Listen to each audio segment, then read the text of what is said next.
The Chicago Bears made a trade last night for offensive lineman Dan Feeney. We broke that down on the channel. Go check it out if you haven't already. But with Feeney now in the fold, the veteran guard center hybrid here, it's time to unveil my final roster projection. What does his addition mean for other players on the 53? What does it mean for a player like Doug Kramer? That's all coming up. My final 53-man roster projection.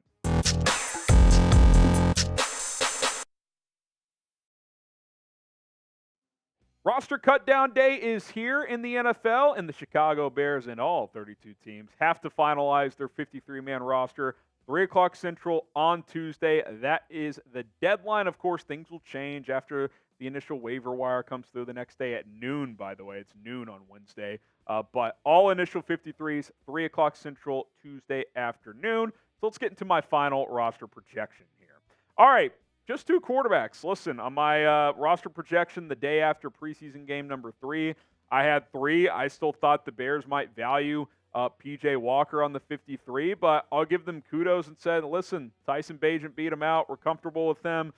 So I think they're going to go with 2, Justin Fields and Tyson Bagent, and it feels like Nathan Peterman to the practice squad for the second straight year is probably the outcome here at the end of the day. Maybe P.J. Walker clears waivers and they bring him back to the practice squad, but they may value Peterman in that role more just because he's been in this system for over a year. So we'll see what happens beyond the 53 guys at the QB position, but Walker is out. Peterman to the practice squad likely, and then, of course, Justin Fields and Tyson Bagent on the 53. Don't miss out. Instant reaction to the Bears' 53-man roster. As soon as it drops, we'll go over the roster cuts. We'll react to who did make the roster and maybe look ahead to what could happen after that. So subscribe, turn on notifications. We will have a video out as soon as it drops. Okay, running back position. I'm sticking with these 5. Khalil Herbert, Roschon Johnson, D'Onta Foreman, Travis Homer, and Khari Blasingame at fullback. So 4 running backs, 1 fullback. Of course, Treston Ebner would be the odd man out there. I went back and forth on D'Onta Foreman, but with you only likely carrying 2 quarterbacks now, I think there's room to keep Foreman around. Okay, wide receiver. Sticking with 6. It's pretty clear here. By midday on Monday, you were already down to 7, with Isaiah Ford being the 7th. I don't think he makes the team. So DJ Moore, Darnell Mooney, Chase Claypool, your big 3 there. Tyler Scott, Velus Jones Jr., Equanimeous St. Brown. We know they value him as a blocker and on this team. I still think that the Bears could add a punt returner after the initial cuts happen. If there's a notable returner out there, they could bring him on. Maybe EQ would be an odd man out the next day, but I think initially he does make the 53. What say you? Do the Bears need to add a punt returner? Tyler Scott at least caught the ball in that 3rd preseason game, but it looked a little shaky still. I don't know if you want to put the rookie in that spot. Type Y for yes, type in for no. I think if there's a notable punt returner that becomes available, I would be interested in adding him, and hopefully he has at least some value on offense as well. Tight end, I think this is the easiest one. It's going to be these 3. Cole Kmet, Robert Tonyan, Marcedes Lewis. Steven Carlson, I don't think he's going to be a part of this thing. So Kmet, Tonyan, and Lewis, and I think that's been finalized probably for a couple weeks now. I'm sticking with 9 offensive linemen here, and I teased it off the top. Obviously, with the Dan Feeney trade and with it being a 6th-round pick, he's going to be on the 53. And look, I think that means bad news for Doug Kramer, who tweaked his hand in that final preseason game. I think he's likely going to get cut. So you've got your projected starters, Braxton Jones, Tevin Jenkins, Cody Whitehair, Nate Davis, Darnell Wright. Obviously, Jenkins is not going to play week 1 and could be a candidate for short-term IR, but he has to be carried through the initial 53. Larry Borum, Jatiri Carter make it. Lucas Patrick, who could start week 1 at center with Whitehair at left guard.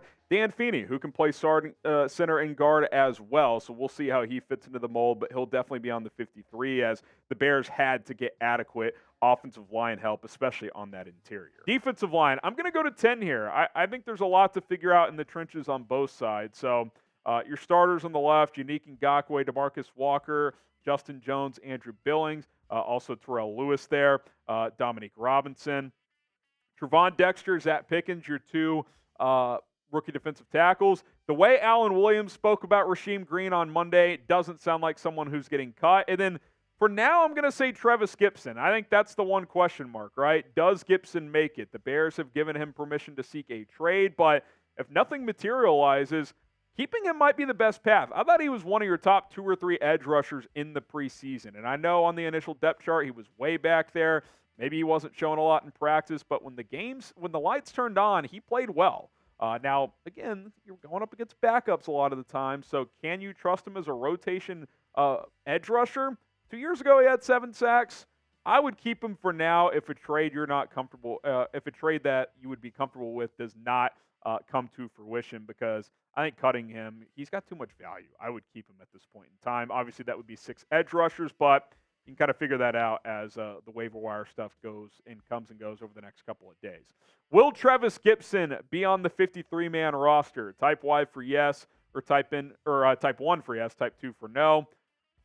Kind of reluctantly saying yes. I would like to keep him, but if they're trying to trade him, obviously you never know, but we'll see what happens. Let's go to the linebacker position. I'm sticking with the same 5. Tremaine Edmonds, TJ Edwards, Jack Sanborn, Noah Sewell, Michael Walker. Sewell got banged up in that final preseason game, so maybe you carry a 6th linebacker here like a Dylan Cole or a Micah Baskerville. Baskerville, the UDFA, had a great preseason. Cole, who you signed to be a special teams guy, but's been hurt most of training camp in the preseason. That's why I gave Michael Walker the nod. But I think linebacker could be a position to watch overall. Cornerback, I'm sticking with these 6. Jalen Johnson, Kyler Gordon, Tyreek Stevenson, your projected starters. Terrell Smith, who's emerged as kind of your top backup. And then Jalen Jones and Josh Blackwell, who missed the second half of camp in the preseason, but have special teams value. Second year in this system, I think they'll keep those guys here on the 53-man roster, and we will see what happens from there. Okay, safety. I kind of threw out the idea of bringing back DeAndre Houston-Carson, but if that doesn't happen, I think A.J. Thomas has earned that number 4 safety spot. Eddie Jackson, Jaquan Brisker, Elijah Hicks, who's clearly your 3rd safety, and then with Adrian Colbert on IR, I think A.J. Thomas is your 4th safety. Obviously, Jackson and Brisker have been a little banged up during training camp and in the preseason, but you got to figure out who fits as your backups. I think Hicks is clearly your number 3. I don't think Williamson has done enough, the 7th-round pick, to overtake A.J. Thomas, so I do think Thomas is probably your number 4 guy there. And then your specialists outside of, or easily the easiest one, and then it's tight end, of course. Cairo Santos, your kicker. Trenton Gill, your punter. And then Patrick Scales, your long snapper. You bring back that same battery unit for the 2nd straight year. All right, red pen time. Grade my 53-man roster projection. My final one here, A, B, C, D, or F. Drop a letter grade down in the comments below, and let me know how many you think I missed on. Out of 53, did I miss 1, 2, 3? Hopefully I'm at least at 50 or so. We'll see what Ryan Poles and Matt Eberflus do. And remember, last year they put out 6 waiver claims and brought in 6 new players, had to cut 6 players. So there's definitely going to be more movement. We know at the back end of that roster, teams are always shuffling. So you never know what Poles and Flus may opt to do. Subscribe. When the roster officially drops, we're going to hit you with a video here on Chicago Bears Now.